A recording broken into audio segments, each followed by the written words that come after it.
Bismillahirrahmanirrahim. Assalamualaikum warahmatullahi wabarakatuh. Baik, pada hari ini kita akan lanjutkan materi mengenai kuat geser tanah. Di mana tujuan mempelajari materi ini adalah diharapkan nanti Anda dapat menentukan kekuatan geser dari suatu tanah yang gunanya untuk desain fondasi, dinding penahan tanah, terowongan, turap, dan lain sebagainya. Jadi, secara khusus, untuk menentukan kekuatan geser tanah ini, Anda harus tahu dulu apa pengertian dari kuat geser tanah. Kemudian, Anda mampu menjelaskan parameter dari kuat geser tanah, dan mampu melakukan dan menjelaskan bagaimana pengujian dari kuat geser tanah. Nah, dalam menentukan parameter kuat geser tanah, ini kita dengan melakukan pengujian laboratorium, di mana tanah yang digunakan itu adalah tanah yang tidak terganggu, tanah undisturbed.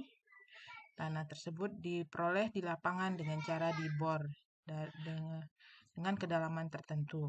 Nah, dan dipastikan tanah tersebut tidak terganggu dari bentuk fisiknya, kadar airnya tidak berubah, ya, sehingga dapat mewakili kondisi tanah asli di lapangan yang dibawa ke laboratorium.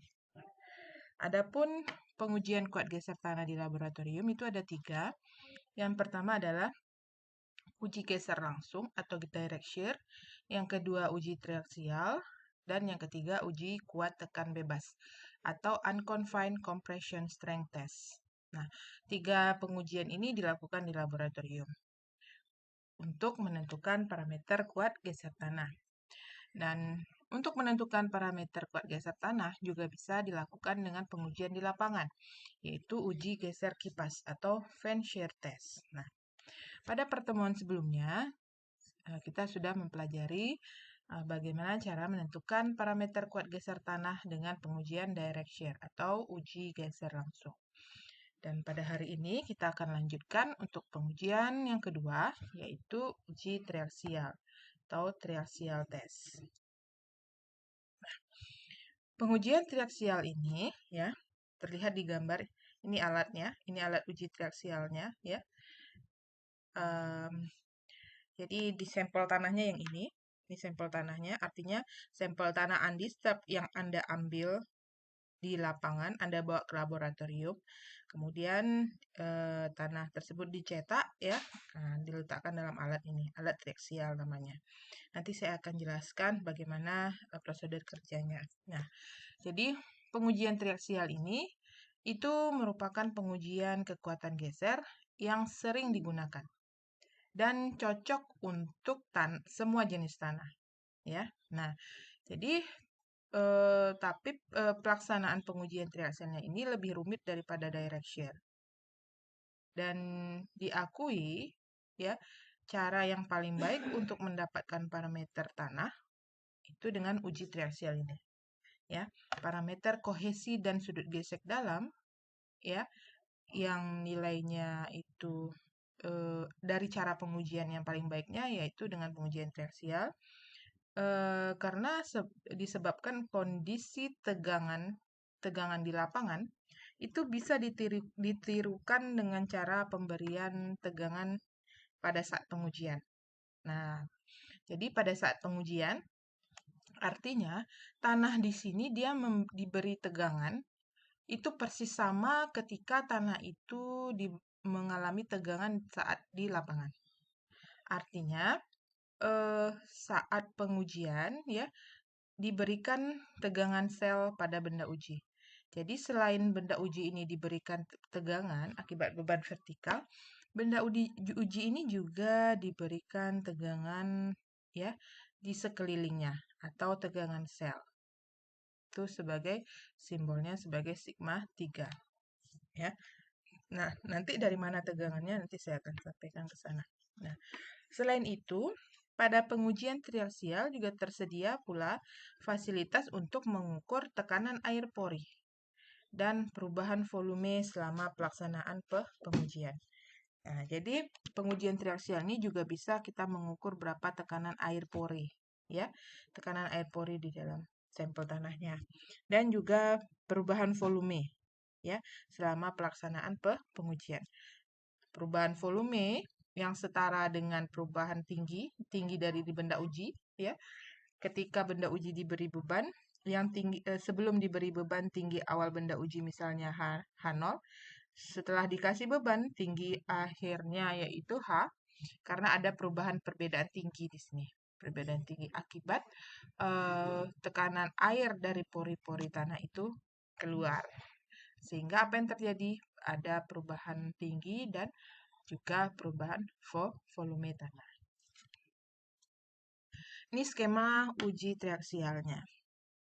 Lihat di sini, ini soil sampelnya, contoh tanahnya ya, di mana contoh tanah ini diameternya sekitar 3,81 cm dan tingginya 7,6, ya, hampir 2 kali lipat tingginya, ya, atau diameter 10 cm dan tingginya 20 cm, ya. Nah, benda uji ini dimasukkan ke dalam selubung karet tipis. Nah, jadi di sini ada impervious membran. Nah, ini selubung karet, ya, selubung karet tipis yang hijau ini. Jadi benda ujinya dilapisi oleh selubung karet tipis. Di mana benda ujinya ini diletakkan di atas batu berpori ini. Ini batu berpori, di atasnya juga batu berpori, artinya benda uji diapit oleh batu berpori. Kemudian benda uji diletakkan di atas pedestalnya, ya. Ini dia alatnya. Nah, di mana di sini ada pipa untuk pengaliran tekanan air, ya, mengalirkan tekanan air pori dari sampel tanah. Berarti pore pressure, tekanan pori, air pori, atau volume change, perubahan volumenya. Nah, kemudian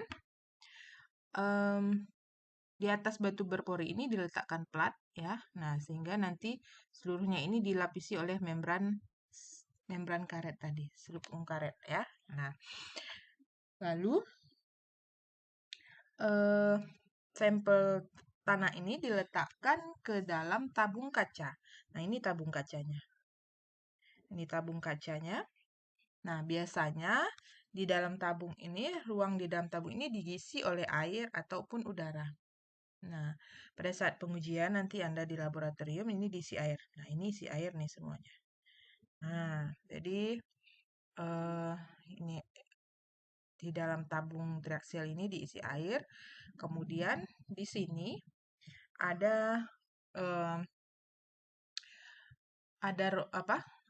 rongga, ya, penghubung tekanan cell pressure-nya. Nah, ini ya. Ini cell pressure yang ini. Nah,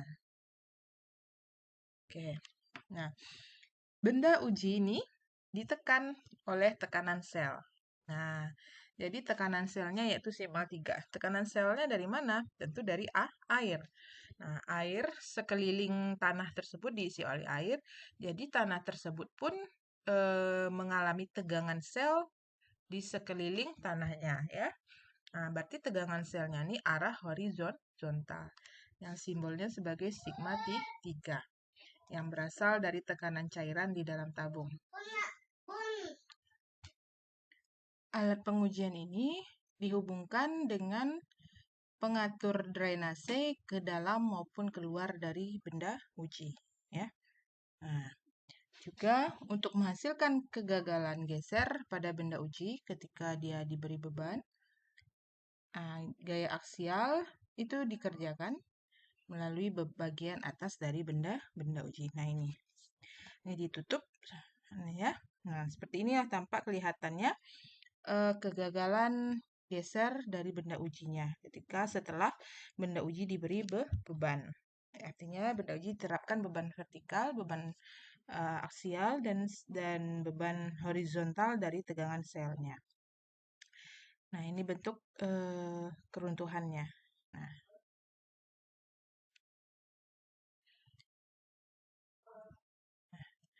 ini juga terlihat skema dari alat uji triaksialnya, ya. Nah, ini loading cap-nya, ini cap untuk ini untuk ketika diberikan beban vertikal di sini ya. Nah, sesuai spesimen, aktif membrannya, nih cross, batu ini katupnya ya. Nah, katup pore pressure measure drainasenya. Ini katup cell pressure-nya. Oke.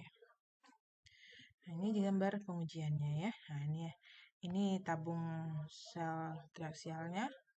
Nah, ini alatnya ya. Nah, ini bentuk dari hasil grafik hasil pengujian triaksial, yaitu bentuk lingkaran Mohr. Nah, lingkaran Mohr, dan ini garis keruntuhan Mohr-nya ya. Garis keruntuhan Mohr bahwa tanah yang mengalami keruntuhan tersebut dia tepat di garis keruntuhan, berada di garis keruntuhan ini. Nah, di sini potongnya ya. Nah, satu lingkaran Mohr ini dengan pemberian tegangan sel dan tegangan aksial.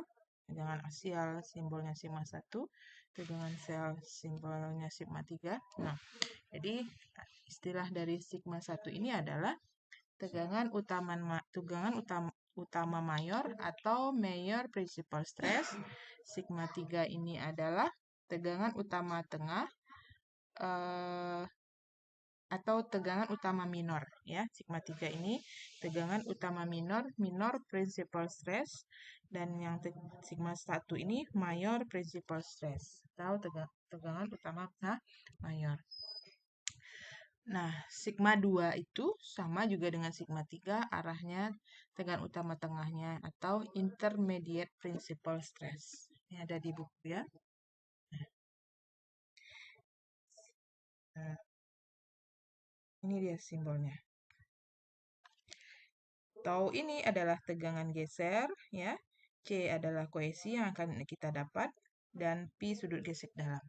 Artinya di satu lingkaran Mohr ini dengan pemberian mayor principal stress dan minor principal stress ya, dengan pemberian tegangan aksial, vertikal, dan tegangan horizontal. Nah, tanah tersebut mengalami keruntuhan, dia tepat berada di garis keruntuhan di sini, di titik garis keruntuhan. Sehingga ditarik garis keruntuhan ini diperpanjang ke sumbu Y, dan di sumbu Y itulah nilai kohesi tanahnya. Dan kemiringan dari garis keruntuhan itu adalah P itu adalah sudut gesek dalamnya. Untuk satu lingkaran Mohr. Nah, kita bisa menerapkan dengan penambahan tegangan ya. Tegangannya bertambah yaitu sigma 3 minor principal stress atau sigma 3 cell pressure untuk tegangan yang kedua, dan sigma 1 itu mayor principal stress tegangan utama untuk beban yang kedua. Gitu juga di sini beban yang ketiga ya, sigma 3 tegangan sel yang beban yang ketiga, dan ini tegangan utama untuk beban yang ketiga, di mana dibuat garis lingkaran Mohr-nya, dan garis lingkaran Mohr ini memotong di garis keruntuhan, artinya tanah tersebut mengalami keruntuhan, dan maka diperolehlah nilai C dan P-nya. Nanti saya akan jelaskan bagaimana cara mendapatkan dan membuat garis lingkaran Mohr ini ya, sehingga dapat nilai C dan P. Nah, ini target kita. Dari hasil pengujian triaksial, data tersebut Anda olah, Anda buat grafik lingkaran Mohr-nya ya. Nah, dari lingkaran Mohr itulah maka didapat nilai kohesi dan sudut gesek dalam, atau maka didapat parameter dari kuat geser tanah dengan uji triaksial. Nah, saya akan jelaskan prosedur pengujiannya dulu ya. Prosedur pengujiannya, yang pertama, tanah yang digunakan, benda uji dengan diameter 3,8 cm dan tingginya 7,62, seperti yang sudah saya jelaskan tadi, atau diameter 10 cm, tingginya 20 cm, tingginya 2 kali lipat dari diameter. Benda uji dimasukkan ke dalam selubung karet tipis dan diletakkan ke dalam tabung kaca. Ruang di dalam tabung diisi dengan air atau udara. Yang kedua, benda uji ditekan oleh tegangan sel sigma 3. ya, yang berasal dari tekanan cairan di dalam tabung. Udara kadang-kadang dapat digunakan sebagai media untuk penerapan tegangan selnya atau tegangan kekang atau confining pressure. Nah, yang ketiga, alat pengujian dihubungkan dengan pengatur drainase ke dalam maupun keluar benda uji. Yang keempat, untuk menghasilkan kegagalan geser pada benda uji, gaya aksial dikerjakan melalui bagian atas benda uji. Nah, jadi ini tegangan-tegangannya yang notasinya sigma 1, sigma 2, sigma 3, itu seperti saya sampaikan tadi ya. Sigma 1 major principal stress atau tegangan utama mayor, sigma 3 minor principal stress atau tegangan utama minor atau tegangan horizontal. Tegangan sigma 2 disebut tegangan utama tengah atau intermediate principal stress. Di mana sigma 2 itu sama juga dengan sigma 3 yang merupakan tegangan kekang atau tegangan cell confining stress. Karena tinjauannya hanya 2 dimensi, tegangan sigma 2 itu sering tidak diperhitungkan. Tegangan yang terjadi dari selisih sigma 1 dan sigma 3 itu disebut tegangan deviator atau deviator stress dengan stress difference atau beda tegangan ya, yang simbolnya adalah delta tau. Nah, sehingga ya sigma 1 ya tadi sigma 1 selisih dari sigma 1 dengan sigma 3 itu adalah delta tau atau deviator stress ya. Atau stress difference, maka sigma 1-nya sama dengan sigma 3 ditambah delta tau, di mana yang sigma itu sama dengan rumusnya adalah P per A. P adalah beban aksial yang diperoleh dari pengujian, ya, atau beban maksimal dari hasil pengujian Anda. Nah, P ini adalah beban maksimal. Dan A adalah luas terkoreksi. Nah, luas terkoreksi ini itu,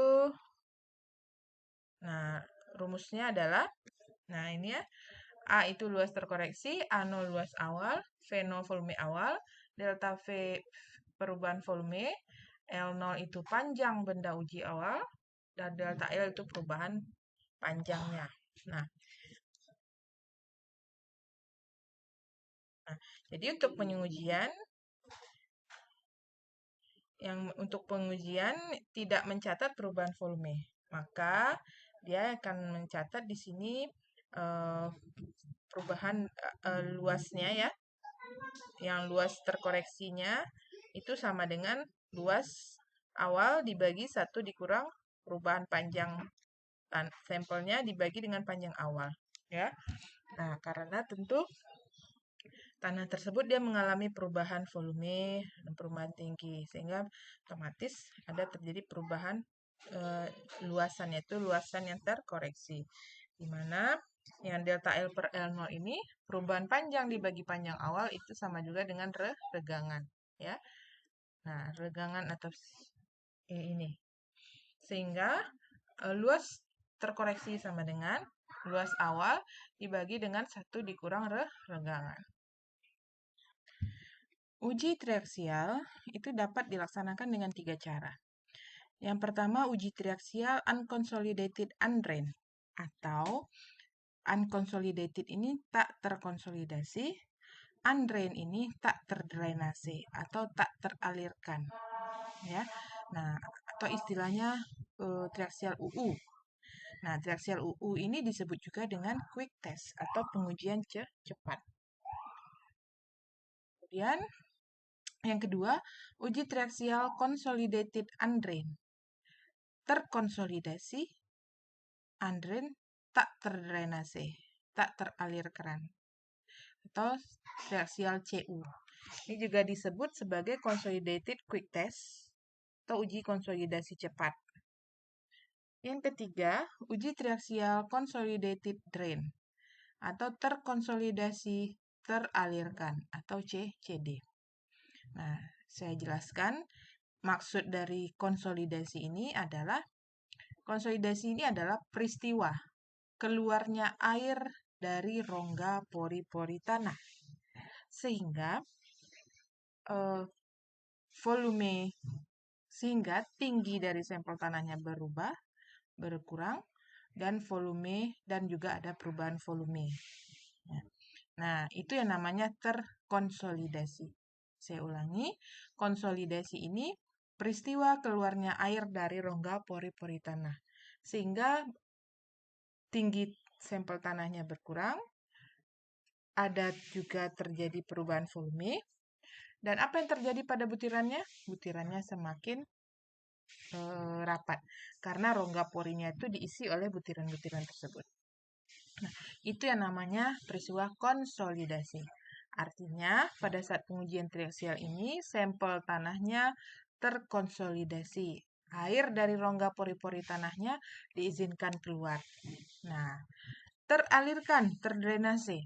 Nah, itu air yang menjadi cell pressure, tegangan selnya itu juga diizinkan mengalir.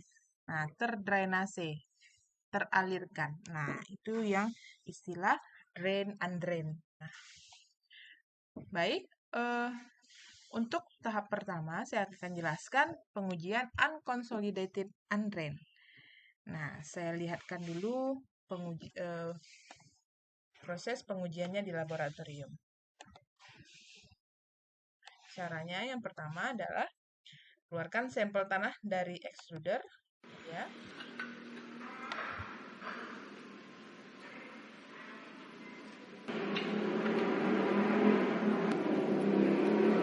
Sampel tanahnya dimasukkan dalam cetakannya, triaksialnya. Yang diameter 3,8, yang tingginya 7,6.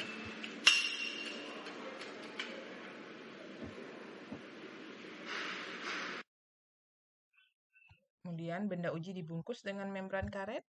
Ini membran karetnya. Ini batu berporinya, ya. Kemudian masukkan benda uji ke dalam sel triaksial dan diberi air. Batu berporinya juga dirapikan dengan membran karet semuanya. Dan dari benda uji itu ada selangnya, ya, feedback pressure-nya. Dan dalam tabungnya diisi oleh air sebagai cell pressure.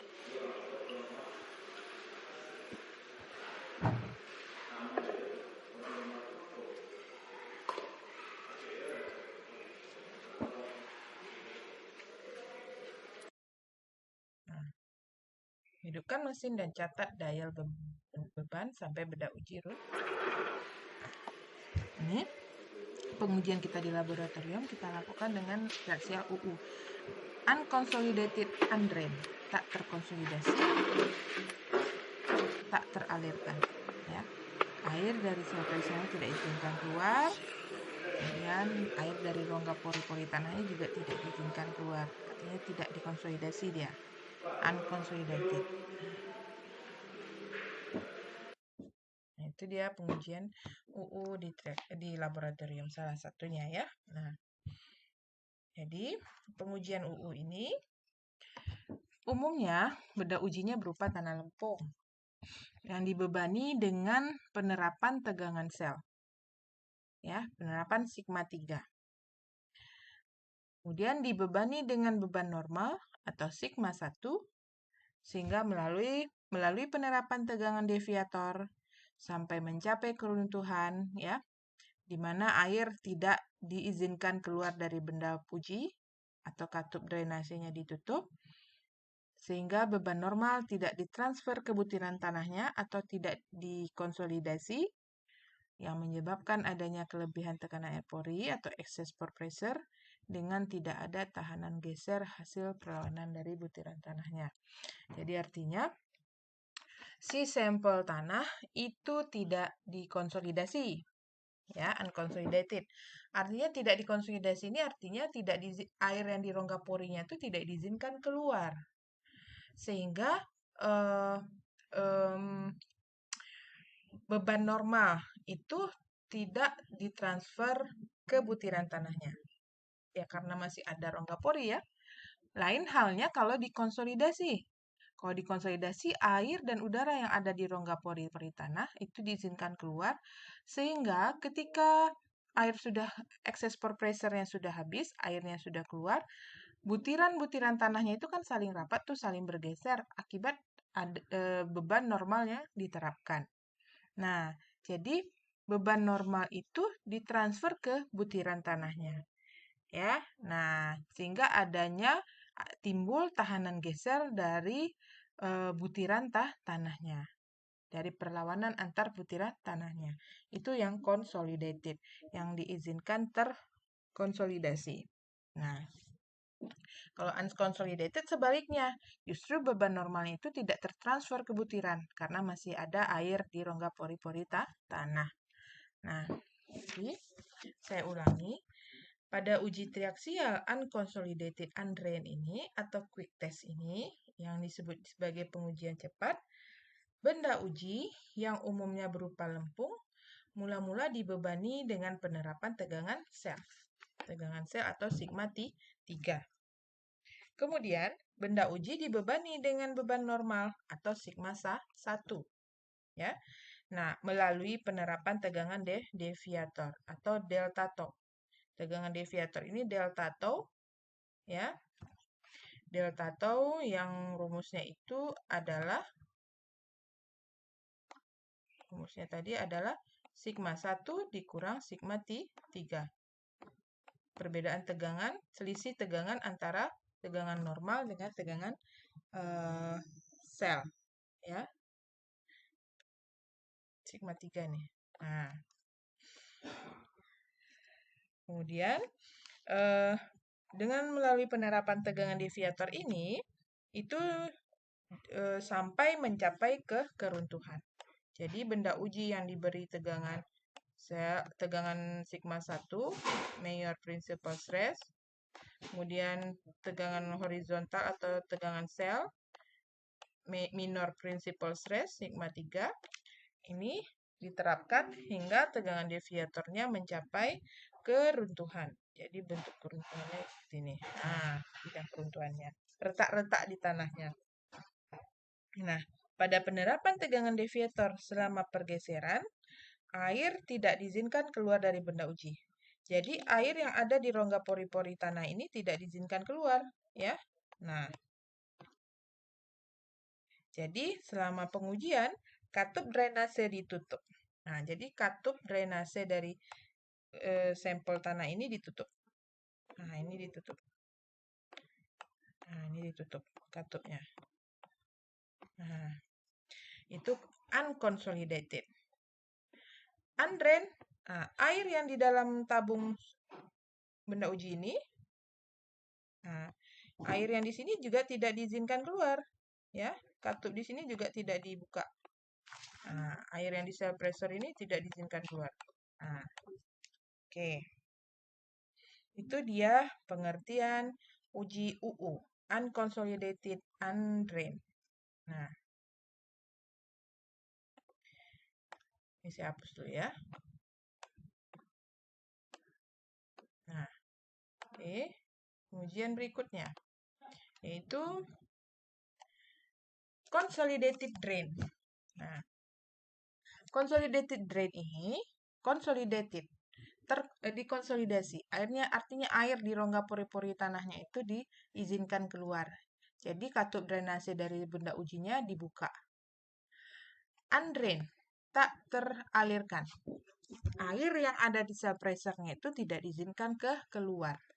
Nah, jadi benda uji dibebani dengan penerapan tegangan sel tertentu dengan mengizinkan air mengalir keluar dari benda uji, ya, sampai konsolidasi selesai. Dan tegangan deviator diterapkan dengan katup drainase dalam keadaan tertutup sampai benda uji mengalami keruntuhan. Sehingga benda uji tidak berubah selama pergeseran dan menyebabkan adanya kelebihan tekanan pori atau excess pore pressure. Artinya di sini benda uji tidak berubah selama pergeseran karena air yang di rongga porinya kan tidak diizinkan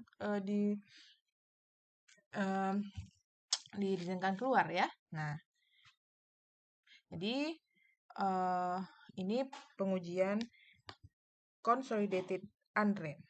Nah, saya ulangi lagi ya.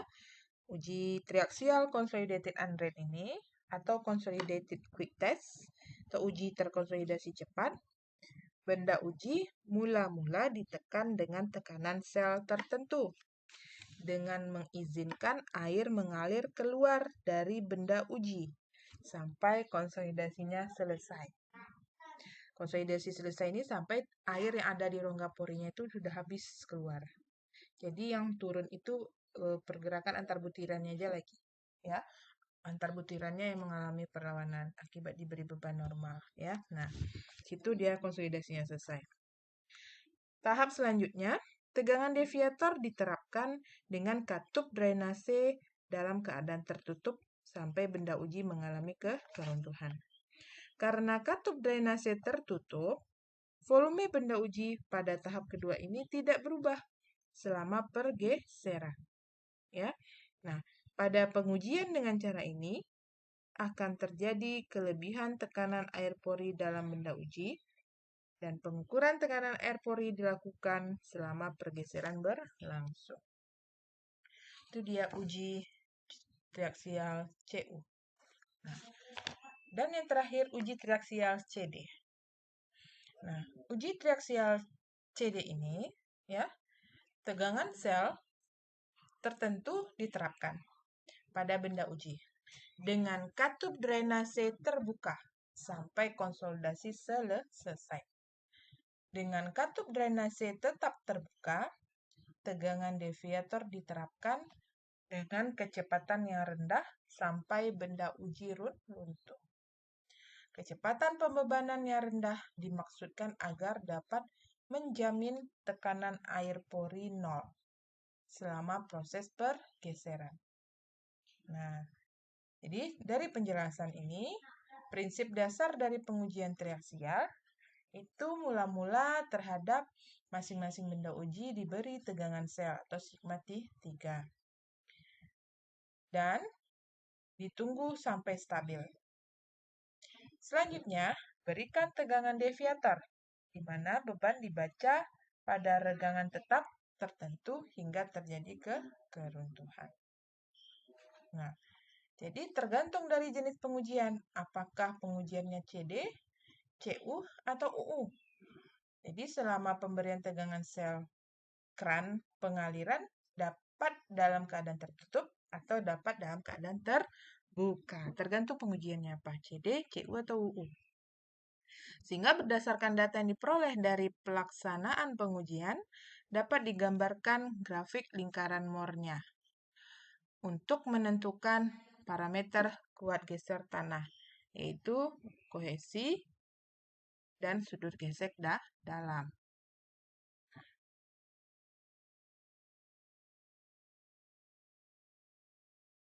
Nah, dilanjutkan. Kekuatan suatu lempung yang dinyatakan dengan tegangan efektif itu dapat ditentukan dengan menggunakan uji triaksial CU, consolidated undrained. Karena air yang di rongga pori-pori tanah itu diizinkan keluar, sehingga kekuatan suatu lempung itu dinyatakan dengan tegangan efektif. Ya, ada pengurangan tekanan air itu. Ya, nah itu namanya uji triaksial CU, consolidated undrained. Dengan pengukuran tekanan air pori pada saat dilakukan bagian tak terdrainase, undrained, pada pengujian atau dengan menggunakan uji triaksial terdrainase. Ya. Nah, bila tekanan air pori pada saat pengujian diketahui, maka tegangan sel dan tegangan utama efektif dapat dihitung. Nah, jadi dari pengujian consolidated undrained itu tekanan air porinya saat pengujian bisa diketahui karena dia kan diizinkan keluar ya air dari rongga porinya, maka tekanan air porinya juga dapat diketahui. Maka tegangan sel dan utamanya F-nya itu dalam kondisi efektif. Sehingga dapat dihitung sigma 3 efektif sama dengan sigma 3 dikurang U ini adalah tekanan air pori. Di mana sigma 3 efektif, tegangan sel efektif, sama dengan tegangan sel totalnya ini dikurangi dengan tekanan air pori. Nah, dan sigma 1 efektif sama juga dengan sigma 1 dikurang U. Atau tegangan utama efektif sama juga dengan tegangan utama total dikurangi dengan tekanan air pori. Nah, jadi dari hasil pengujian triaksial, dari dimensi benda uji diperoleh luas awal ya, A0. Dari kecepatan pembebanan diperoleh regangan. Dari nilai A0 dan regangan diperoleh luas terkoreksi. Yang rumusnya ini tadi. Luas terkoreksi itu. Nih, ini luas terkoreksi A0 dibagi 1 dikurang regangan. Nah, dari pengujian diperoleh beban P. Dari nilai A dan P, maka diperoleh tegangan deviator. Mana tegangan deviator tadi? Ya, rumusnya ini. Nah, ini. Ini P per A. Ya. Nah,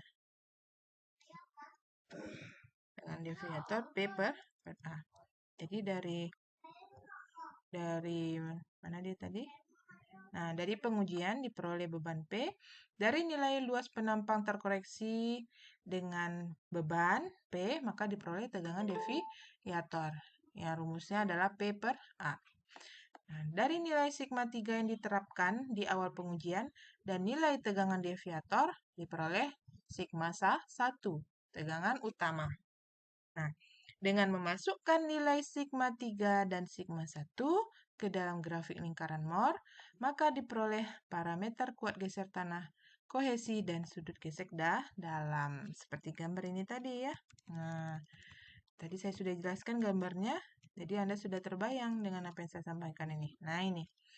Jadi, dari sigma 3 dan sigma 1 yang diperoleh, maka Anda akan bisa membuat grafik lingkaran Mohr, ya. Nah, kemudian Anda tarik garis keruntuhannya, maka di situ dapat nilai kohesi dan sudut gesek dalam. Jadi, sigma 3 dan sigma 1 ini kan sudah diperoleh dari rumus-rumus yang sudah saya jelaskan sebelumnya ya.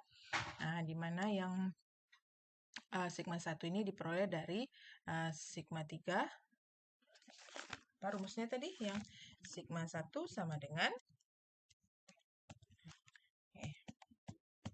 kita lihat di sini lagi ya. Nah, sigma 1 sama dengan sigma 3 ditambah delta tau, tegangan deviator. Nah, tegangan deviatornya tadi P per A. Nah, dari sini tadi. Nah, sigma. Nih, dari nilai, nih, tegangan deviator diperoleh dari nilai P per A. P itu dari beban yang diperoleh dari pengujian. Ya, A-nya luas terkoreksi. Dan nilai sigma 3 diterapkan di awal pengujian. Nah, sigma 3 ini penerapan tegangannya. Nah, sigma 3 satunya berapa diterapkan di pengujian. Nah, kemudian dengan nilai tegangan deviator maka diperoleh sigma 1. Jadi dilihat dari nilai sigma 3 dan sigma 1 dibuat gambar lingkaran Mohr, maka diperoleh nilai kohesi dan sudut gesek dalam. Nah, ini dia grafik hasil uji triaksialnya. Misalnya dari 0 ke sini ini sigma 3-nya, dari 0 ke sini ini sigma 1-nya.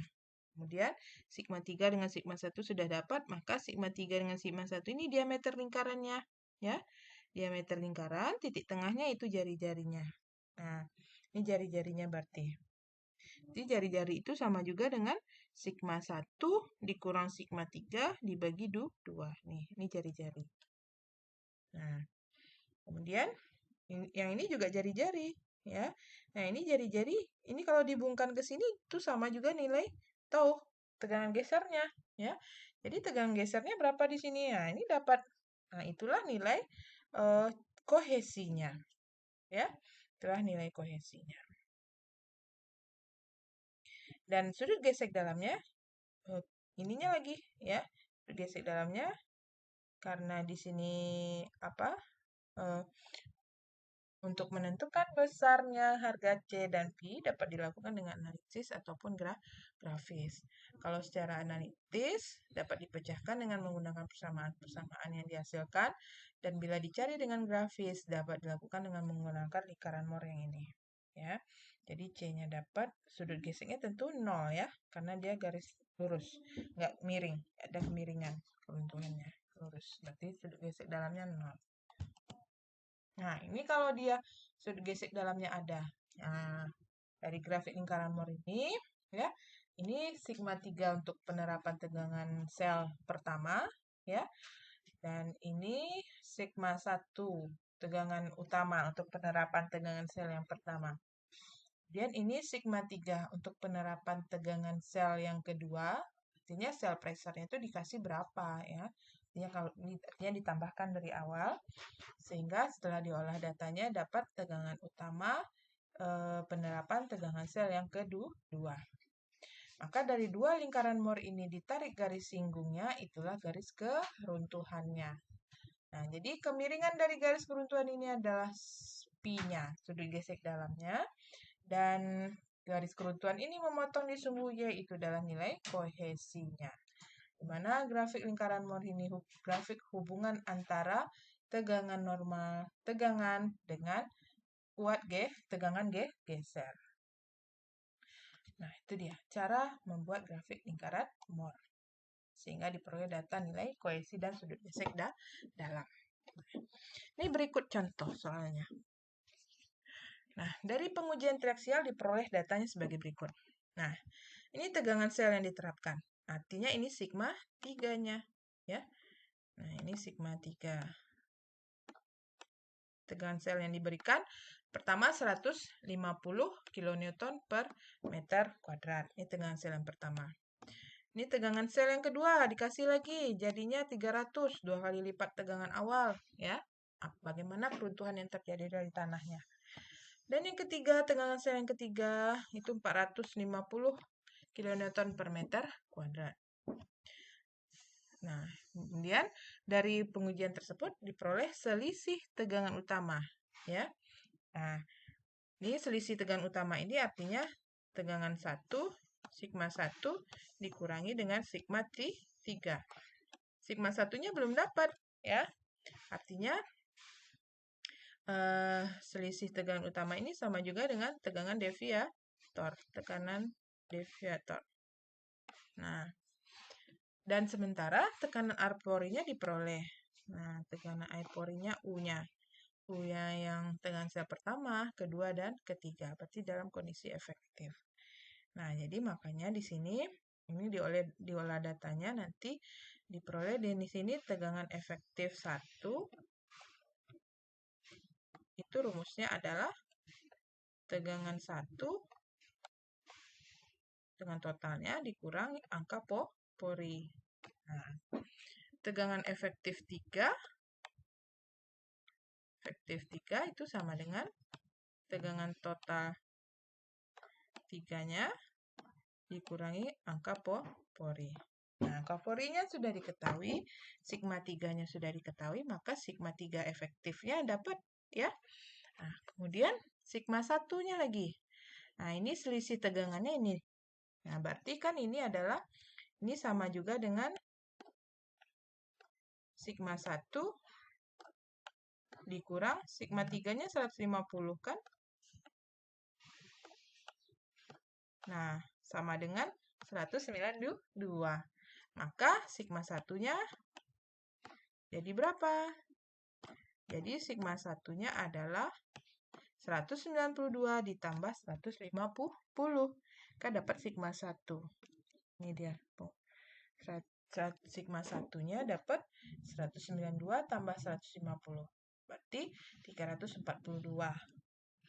Ini dapat sigma 1 342 dikurang 80 dapat sigma 1 kondisi efektif. Nah, saya lihat solusi berikutnya. Nah, ini. Jadi, nilai-nilai tegangan efektif dapat dihitung seperti pada tabel dan diplotkan pada grafik lingkaran Moore. Ini dia.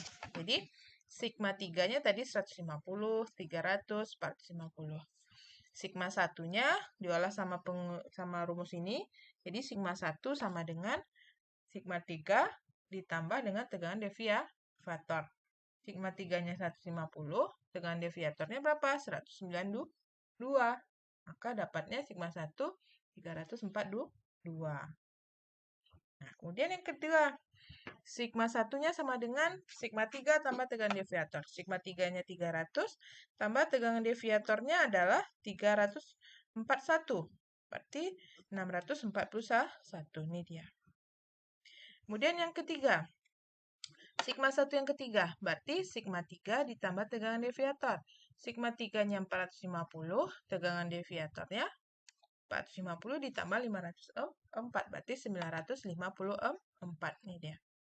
Nah, itu dia didapat sigma 1. Kalau misalnya tegangan deviatornya belum dapat, ya Anda bagi aja rumus tegangan deviator ini P per A. P-nya bebannya per luas penampang terkoreksinya. Ya, nah sekarang tegangan deviatornya sudah dapat, Anda langsung cari sigma 1. Nah, ini sigma 1 dan sigma 3 dalam kondisi total. Dan dalam kondisi efektifnya, ya, buatkan grafik lingkaran Moore-nya dalam kondisi efektif. Berarti sigma 3 efektif dengan sigma 1 efektif. Sigma 3 efektifnya berarti sigma 3 dikurangi tekanan air pori. Ini rumusnya tadi. Sigma 1 efektif, sigma 1 dikurangi tekanan air pori. Jadi sigma 3 ini 150 dikurangi tekanan air porinya. 80, berarti 70. Ini dia. Kemudian sigma 3 efektif sama dengan sigma 3, 300 dikurangi tekanan air porinya. 300 kurang 154 berarti 146. Ini dia. Nah, yang ketiga, sigma 3 efektif yang ketiga, sigma 3, 450 dikurangi tekanan air pori. 450 dikurangi 222. Maka dapat 228. Dan begitu juga sigma 1 efektifnya. Sigma 1 efektif nih rumusnya. Sigma 1 dikurangi U. Sigma 1-nya didapat 342. U-nya dikurangi 80. 342 dikurang 80, 262. Kemudian 641 dikurangi 154, dapat 487. 954 dikurangi 222 berarti 732. Oke, dapat ya hubungan tegangan sigma 3 efektif dengan sigma 1 efektif. Nah, Anda buatkanlah grafik lingkaran Moore-nya. Ada berapa grafik lingkaran Moore-nya? Ada 3. 1, 2, 3. Artinya sigma 3 efektif, sigma 1 efektif, ini satu lingkaran. Sigma 3 efektif yang kedua ini dengan sigma 1 efektif ini lingkaran yang kedua. Dan yang ini lingkaran yang ketiga. Coba gambarkan. Berarti ini lingkaran pertamanya 70 ini. 262 ini. Ditarik lingkaran. Kemudian sigma 3 yang kedua ini 146. Sigma 1 yang kedua ini 487. Tarik lingkaran. Yang ketiga 228. Sigma 1 efektifnya 732. Tarik lingkaran. Dari 3 lingkaran ini, tarik garis singgung. Buat garis singgung itulah adalah garis keruntuhan lingkaran Moore-nya. Dari situ nilai kohesinya yang ini. Ini nilai kohesi. Dan sudut gesek dalamnya yang kemiringan garis keruntuhannya. Maka itulah nilai dari C dan nilai parameter kuat geser tanah, yaitu kohesi dari sini, ini berapa nilainya ini, dan sudut gesek dalam kemiringan dari garis keruntuhan. Baik, sekian penyampaian materi mengenai triaksial beserta contoh soal dan pembahasannya. Jika ada yang ingin ditanyakan, silahkan ditanyakan. Lebih dan kurang saya mohon maaf. Billahi taufiq wal hidayah. Wassalamualaikum warahmatullahi wabarakatuh.